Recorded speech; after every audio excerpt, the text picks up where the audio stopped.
Happy Friday, party people. All right. So at this episode of the podcast, I got a lot to talk about. We're going to start off with the featured freak, though, because the featured freak, oh my gosh. This right here is why we do freaks. Now, listen, I come from maybe a different angle on this one. And that's because I am a huge believer in natural remedies, traditional cures. I say this as somebody who is currently on a very specific diet for a medical reason, okay? I talked a little bit about this, I think, earlier this week, but I have a diagnosis, a medical diagnosis. Look, MS, it's not a secret. But they want to put me on one of these medications that you see the commercials for that have 800 side effects, including death or liver injury or whatever. And I'm doing an anti-inflammatory diet. And not only is it working really well, but the lesion that put me in the hospital is gone. Not like got smaller, not, inactive. Like it's literally gone. It's not on my spine anymore. So I'm kind of a big believer in natural cures, natural remedies. That said, everything I've ever done up to this point in my life, when I'm looking for a natural cure or a natural remedy, it has to make sense. It has to make sense to me.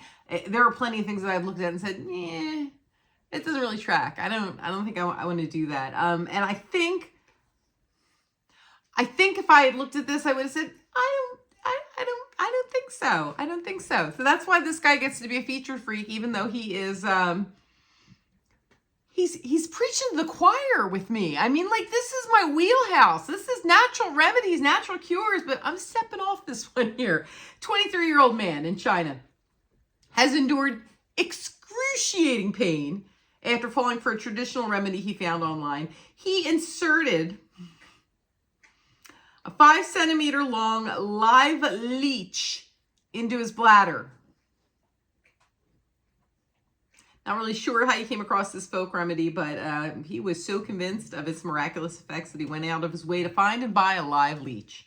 And he got his hands on it. He proceeded to insert it into his bladder through the urethra. Maybe this is just the story he told the doctor. Do you think this is just the story he went with?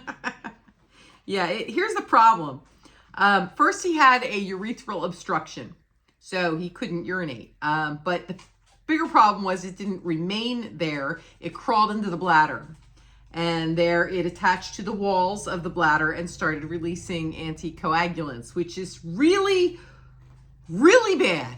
So he ended up, he had to go to the emergency room. He had to go to the ER. Doctors were shocked to hear why he was there. And then they prepared him for emergency surgery. They did remove it and they saved his life. So that's awesome.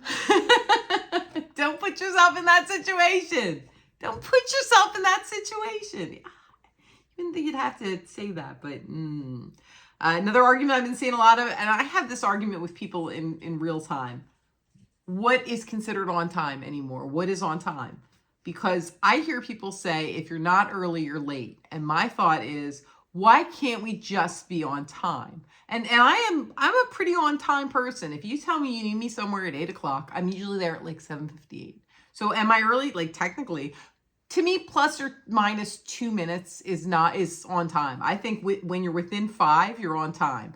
I try not to err on the overside of 5, but on the underside of 5, I don't want to be there much before that. Last couple of doctor's appointments I had, they do this thing where like your appointment is at 1, but your check-in is at 12:45. And that's annoying to me. I don't want to check in at 12:45. If my appointment is at 1, how about I come in at 1? Because we all know the doctor's going to make me sit anyway, right? So it just seems kind of silly to me. I don't know. But some people are really about on time is not on time. You have to be early to be on time. But I don't know what the rule is for how early. How early is on time? Crazy making. Saw where a public proposal didn't go really well. So there's this Australian duo, Bootleg Rascal, and they were kicking off their Reasons tour in Brisbane. And a fan had approached them and said, I want to get on stage and I want to propose to my girlfriend. And they were like, how cute. Okay. So they let him come up on stage and he calls his girlfriend up on stage and he proposes to her. And she ran off the stage. She left. She took off, which is just awkward for everybody involved, including the band for that matter. But this may be an unpopular opinion, and I don't care. I'll say it anyway. Because you know what? And I'm not saying everybody has to do everything the same way. But again, everybody doesn't have to do everything the same way. Somewhere along the line, proposals became not only do they have to be these big displays and this big public,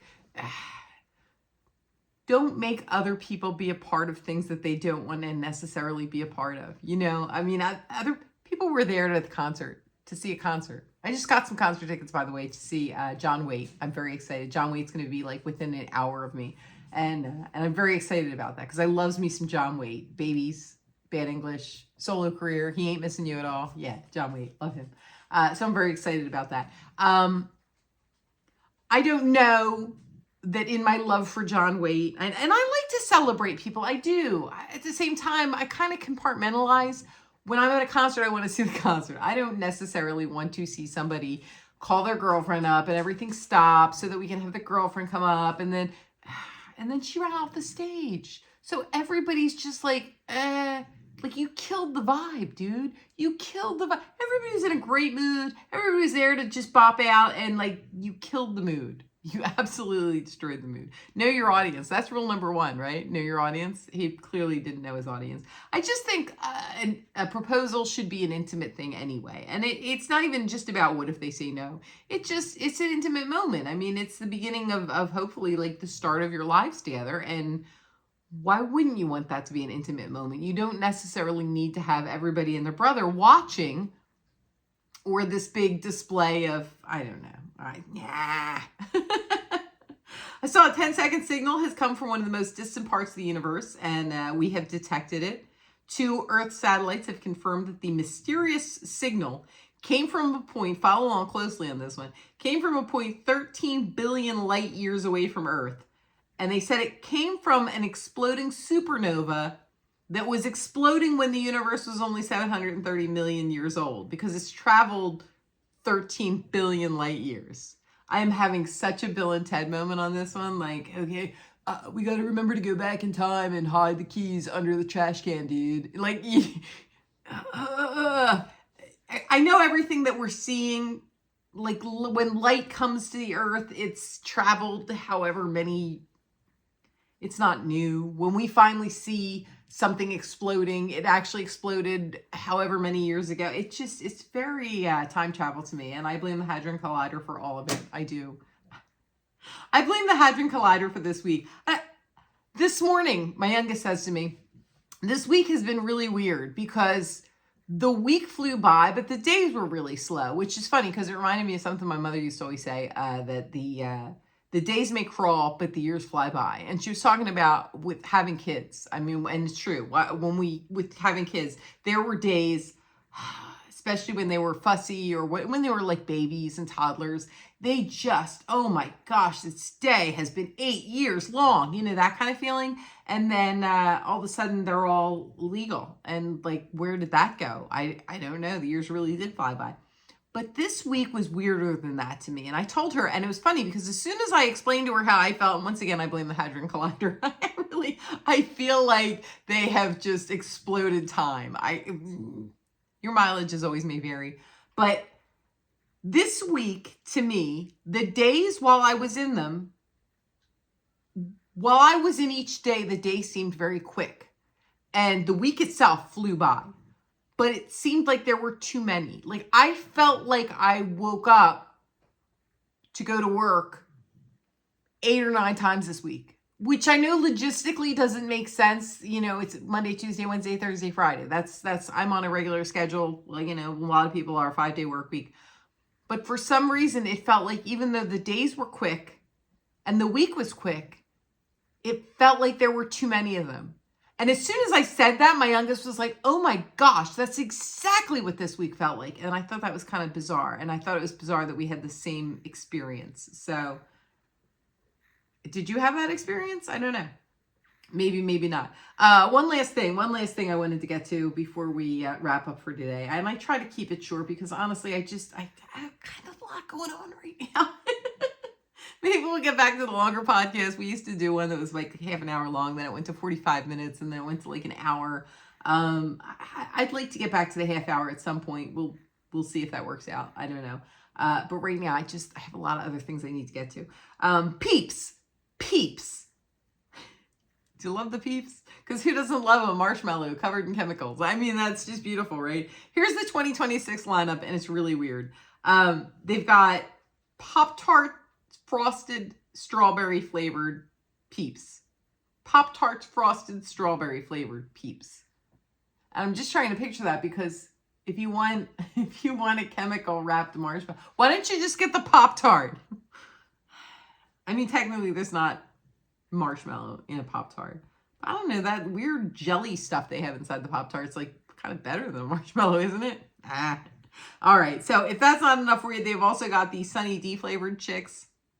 I don't know that anybody needs a Sunny D flavored Peep, but okay. Chili lime mango flavored Peeps. No.